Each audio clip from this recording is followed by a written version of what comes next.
தமிழே, தாயே, உன்னை போற்றி வணங்குகிறேன்.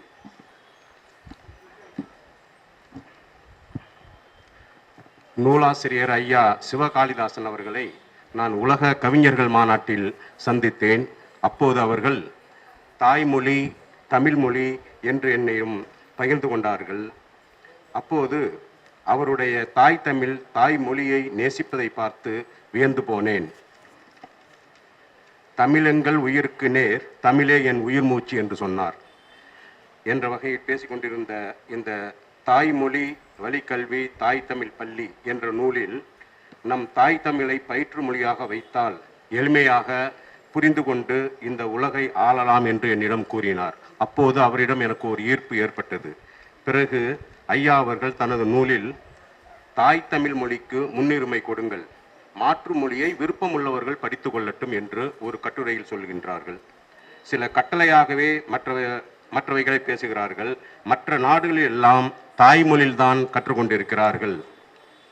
நூலில் பல இடங்களில் தேசிய கல்விக் கொள்கையையும் தாய்மொழியையும் கற்காமல் மாற்று மொழியை பயிற்றுவிப்பதை கடுமையாக ஐயா அவர்கள் சாடுகிறார்கள்.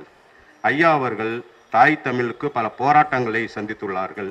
பேசாநிலை போராட்டம், நீண்ட நடைப்பயணம், உண்ணா நோன்பு என பல போராட்டங்கள் சந்தித்து இந்த தாய் தமிழ் பள்ளியை நடத்தி வருகின்றார்கள். ஓரிடத்தில் நூலாசிரியர் அவர்கள் கல்வி மாந்தர் குலத்தின் பிணி நீக்க வேண்டும், அது தாய்மொழி கல்வியாக இருக்க வேண்டும் என்று கூறுகிறார்கள். அனைத்து நாடுகளிலும் தாய்மொழியில் கல்வி கற்க அந்த நாடுகள் சட்டம் இயற்றி ஊக்குவிக்கின்றன. தமிழ்நாட்டில் நம் தமிழ் மொழியை கல்வி மொழியாக்க வேண்டும், உரிமை தர வேண்டும் என்கிறார். பல இடங்களில் கல்விக்கு, தாய் தமிழ் கல்விக்கு அங்கீகாரம் இல்லை என்பதை மிக வருத்தத்துடன் தெரிவித்துக் கொண்டிருக்கிறார்கள். ஐயா அவர்கள் வேண்டுகிறார், தமிழை கல்வி மொழி ஆக்கு, தமிழ் மொழி பேசட்டும் என் பிள்ளை நாக்கு என்று பாடி சொல்கிறார். இந்த நூலில் பல கேள்விகளை கேட்கிறார். 6 கால பூஜைகள் சமஸ்கிருதத்தில் தானே நடக்கின்றன, ஏன் நம் தமிழ் மொழியில் நடக்கவில்லை என்று கூறுகிறார்கள். எங்கே தமிழ், தமிழ் ஆட்சி எங்கே, சட்டம் எங்கே என்றும் பல கேள்விகளையும் ஐயா அவர்கள் கேட்டுக்கொண்டே இருக்கிறார்கள். தாய் தமிழ் பள்ளியை நடத்துவது எவ்வளவு சிரமம் என்பதை நூலாசிரியர் அவர்கள் கனத்த இதயத்துடன் விவரிக்கின்றார்.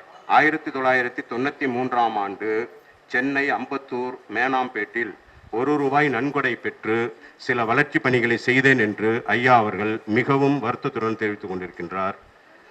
தாய் குழந்தைக்கு பால் புகட்டுவது போல் குழந்தைகளுக்கு பாடம் சொல்லித்தர துவங்கினோம் என்றும் ஐயா அவர்கள் பதிவு செய்துள்ளார்கள். இந்த நூலாசிரியரின் விடாமுயற்சியால் இந்த பள்ளி சிறப்பாக நடைபெற்று கொண்டிருக்கிறது என்பதை பணிவுடன் தெரிவித்துக் கொள்கிறேன். தாய் தமிழ் பள்ளிகளில் குழந்தைகள் வீட்டில் இருந்து படிப்பது போன்ற சூழ்நிலை தான் உருவாகியுள்ளன. மேற்படி ஐயா அவர்கள் தாய் தமிழகத்தில் படித்தவர்கள் அரசு உயர் பதவிகளில் உள்ளனர் என்பதை தெளிவுபடுத்துகிறார். சிறந்த நிர்வாகத் திறமையும் கொண்டிருக்கிறார் என்பதை மிகவும் தெளிவாக குறிப்பிட்டிருக்கின்றார். இந்த நூலில் மிகச்சிறந்த உணர்வுகளையும் தாய்மொழி பற்றையும் உரசி சொல்லும் பல கட்டுரைகளை ஐயா அவர்கள் தந்துள்ளார்கள். ஐயாவின் எண்ணங்கள் விரைவில் நிறைவேற என் வாழ்த்துக்களை தெரிவித்துக் கொள்கிறேன்.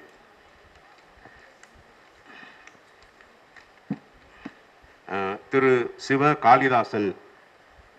சிவ காளிதாசனே, நீ தமிழோடு மண் கண்டு மலரோடும் மனம் வீசிய கருணை, உயிரோடும் தெருவோடும் தென்றலில் தேனுருகி மயிலோடு குயிலானவன் என்று கூறி வாய்ப்புக்கு நன்றி கூறி விடைபெறுகிறேன். நன்றி, வணக்கம்.